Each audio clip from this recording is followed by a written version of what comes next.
Bismillahirrahmanirrahim. Assalamualaikum warahmatullahi wabarakatuh. Alhamdulillah, salatu wassalamu ala rasulillah wa ala alihi wa sahbihi wa man walah ma ba'd. Thulabat talibat KMI kelas 11 yang dimuliakan Allah Ta'ala. Kita sambung pelajaran kita.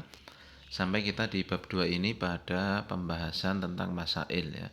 Faedah yang kita bisa ambil dari 5 dalil yang ada di bab 2 ini ya, dengan judul ya, Fadlut Tauhid wa ma yukaffiru minadz dzunub. Ya, qala al-mu'sannifu rahimahullah ta'ala, berkata penulis rahimahullah ta'ala, al-ula, faedah pertama, sa'atu fadlillah. Dari dalil yang pertama ya, Allah mengatakan alladzina amanu wa lam yalbisu imanahum bidzulmin ulaika lahumul amnu wa hum muhtadun. Ya, ini menunjukkan ya, betapa Allah Subhanahu wa taala itu memiliki keutamaan yang sangat besar yang Allah berikan kepada hamba-hambanya. Ya, dengan modal, ya, dengan didukung dengan dalil-dalil yang lain, ya, yang seperti kemarin saya sampaikan, dengan modal mentauhidkan Allah dan menjauhi syirik, ya, maka pasti Allah akan masukkan ke surga. Masya Allah, ini luar biasa. Kemudian faedah yang kedua, kathratu thawabit tauhid indallah. Ya, dari dalil-dalil yang ada di atas kita bisa mengambil kesimpulan banyaknya balasan tauhid di sisi Allah Subhanahu wa taala ya. Bahkan di dalil yang ketiga atau keempat ya, bahwa jika dibandingkan la ilaha illallah itu dengan apa? Bumi dan seisinya, langit dan seisinya, berat la ilaha illallah. Ya, artinya tidak sembarangan ya pahala bagi orang yang menjaga tauhidnya. 3. Takfiruhu ma'adzalika lidzunub. Bahwa tauhid itu bisa menggugurkan dosa. Ya, sebagaimana di dalil yang terakhir ya, bahwa Allah Subhanahu wa taala mengatakan, ya ibna Adam, la ataitani bi qurabil ardi khataya, tsumma lakitani la tusyriku bi syai'a, la ataituka bi qurabiha magfiratan. Ya. Jadi luar biasa, datang pada Allah membawa tauhid, tidak menyekutukan Allah, balasannya apa? Semua dosanya diampuni. Keempat, tafsirul ayatillati fi suratil an'am. Ya, tafsir ayat yang ada di surat Al-An'am. Ya, nanti silahkan dirujuk lagi ya. Ya, di ayat yang pertama ini ya, bahwa keamanan ya, yang sempurna dan keamanan yang sebagian yang kemarin sudah dijelaskan oleh Syekh Utsaimin hafizahullah taala. Kemudian yang kelima, ta'ammalil khamsal lawati fi hadithi ubadah.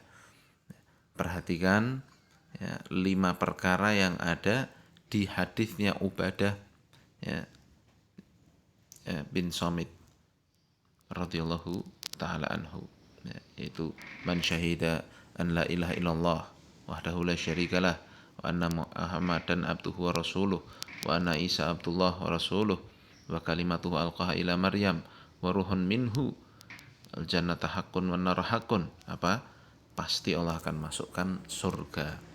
Nah, jadi harus memperhatikan perkara tauhid itu.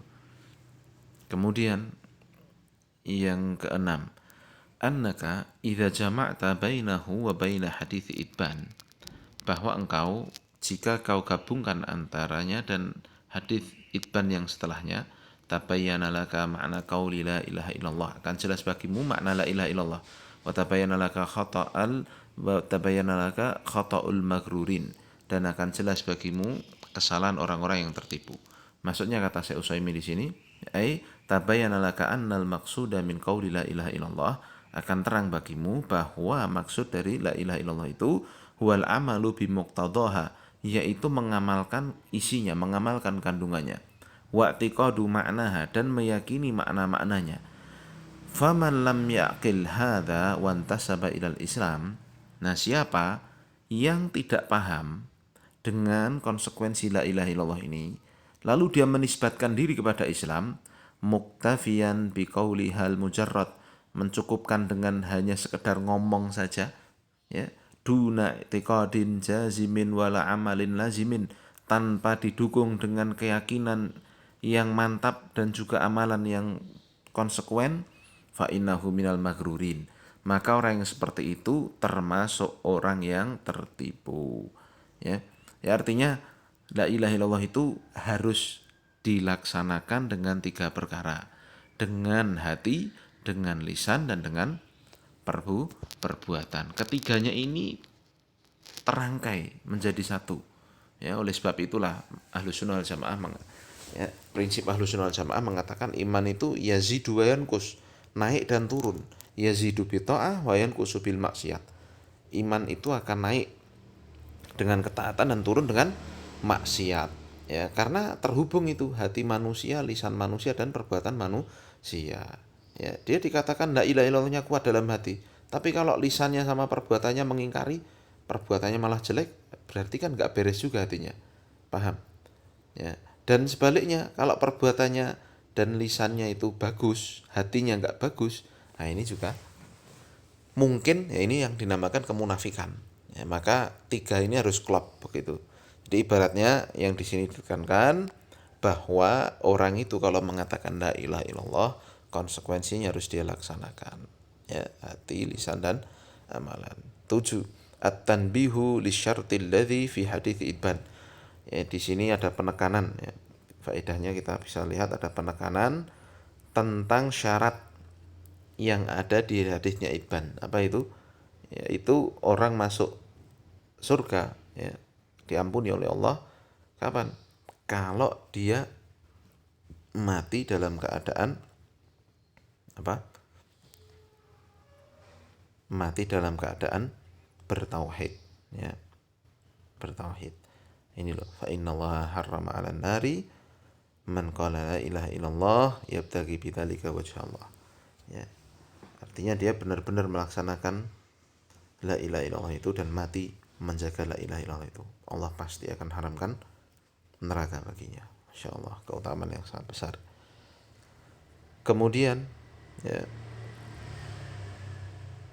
ke-8, kaunul anbiya'i yahtajuna litanbihi ala fadli la ilaha illallah. Ya, tentang kisahnya Nabi Musa bercakap-cakap dengan Allah Subhanahu wa taala. Ini faedahnya diantaranya adalah keadaan para nabi yang mereka sendiri membutuhkan untuk ditanbih ya, ditekankan akan keutamaan la ilaha illallah. Dan ini dalam hadis ini kita dapat pelajaran ya, Allah mengajari Nabi Musa secara langsung. Taib. 9. At-tanbihu li rujhaniha bi jami'il makhluqat. Ya, ini penegasan ya, penekanan bahwa kalimat la ilaha illallah itu lebih berat daripada seluruh makhluk. Ma'anna katsiran mimma yaquluha yakhiffu mizanuhu. Ya, bersamaan ya dengan banyaknya orang yang mengatakannya itu nanti timbangannya akan ringan ya. Artinya apa? Ini kalimat yang sangat ringan ya, tetapi pahalanya sangat besar ya. Nanti insya Allah di penjelasan berikutnya ya, di bab berikutnya nanti akan ada penjelasan ya, bahwa besok di hari kiamat itu ya yang ditimbang apanya ya kan.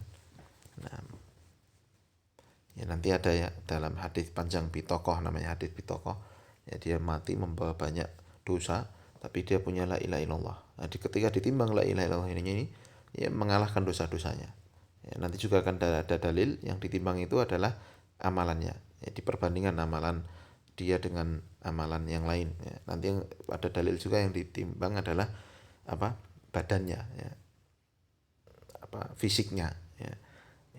Karena fisiknya orang yang meninggal dalam kebaikan ya insya Allah akan baik juga, timbangannya akan berat juga. Nanti akan ada dalil ya berikutnya itu. Kemudian faedah ke-10, an-nassu ala annal aradina sab'un kasamawat. Ini di sini ada penjelasan masih di hadis tentang percakapannya Nabi Musa itu, jelas di situ bahwa bumi ini ada 7 lapis, bagaimana langit juga ada 7 lapis ya. Nah, ya kalau sudah dapat nas seperti ini tinggal diteliti kalau mau ya, jadi pasti nanti akan benar seperti itu. Kemudian yang ke-11, anna lahunna umarun, bahwa bumi yang 7 lapis, langit yang 7 lapis itu memiliki penduduk umar ya, yang memakmurkannya. Ya, kita termasuk di antara pemakmur bumi ini kan begitu. 12. Itsbatus sifat khilafan lil asy'ariyah, penetapan sifat Allah. Ya, di dalam dalil-dalil di atas kan ada ya, yabtagi bidzalika wajah Allah. Berarti kita menetapkan adanya wajah bagi Allah. Terus kisahnya Nabi Musa di situ apa? Apa yang paling mencolok? Ya, itu sifat Allah berbicara. Ya, Allah berbicara langsung pada Nabi Musa, bercakap dengan Nabi Musa. Ya, berarti ini menetapkan Allah itu berbicara. Nah, ini berbeda dengan pemahaman-pemahaman yang menyimpang dengan paham Ahlussunnah wal Jamaah. Ya, orang-orang Asy'ariyah ya mengatakan yang neko-neko. Ya, wajah Allah itu tidak boleh ditetapkan. Ya. Allah itu tidak berbicara dengan hakiki ya, dan sebagainya. Padahal di sini jelas sekali Nabi Musa ngomong, ya, saling dengar. Nabi Musa berbicara, Allah mendengar. Allah membalas perkataan Nabi Musa, Allah berbicara, Nabi Musa mendengar. Ya, mafhum. Ini sifat Allah Subhanahu wa taala sesuai dengan keagungan dan kebesaran Allah Subhanahu wa taala.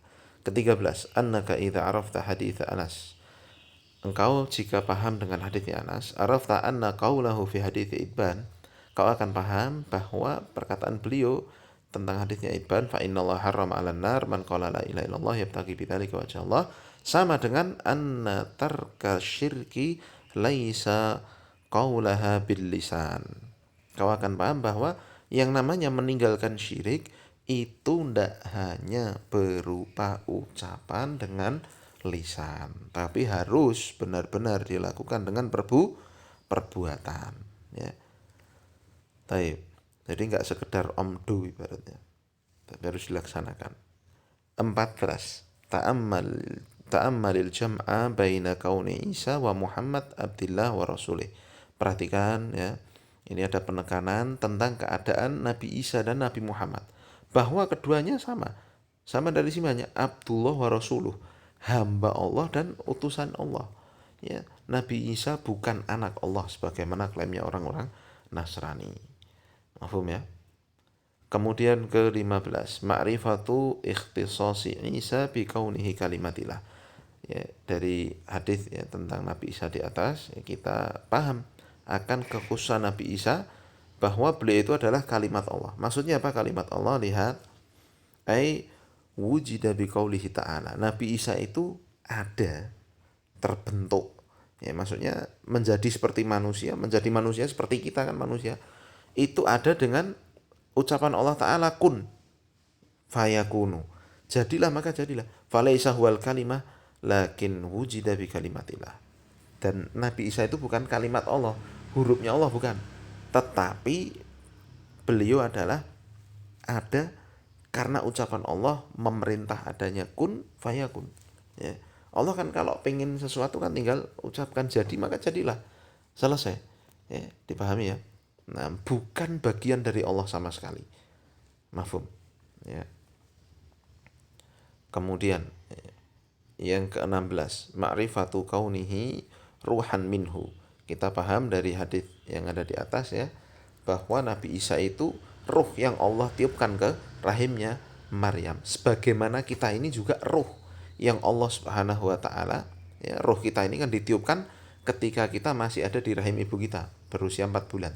Yang Allah tiupkan roh ke kita dulu ya, makanya kita hidup sampai seperti ini.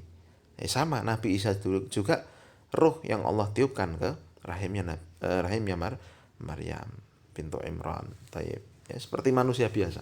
Ya, bukan bagian dari Allah Ta'ala. Ya. Nah, lalu ada pertanyaannya, kalau dikatakan Isa ruhullah, ya ruh dari Allah, ya sama.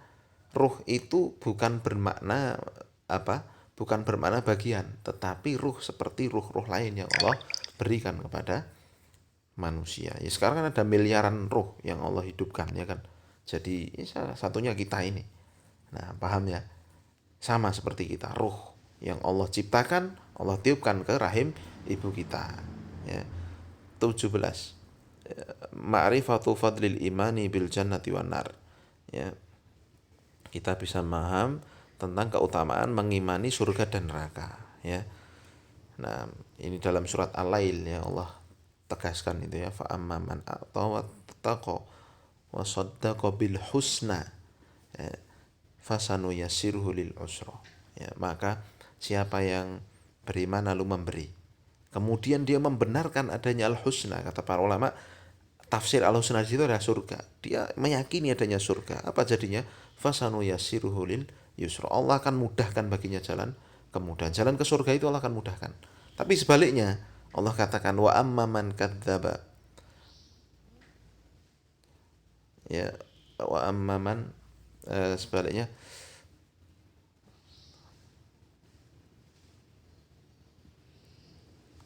wa kadzdzaba bil husna fasanu yassiruhu lil usra.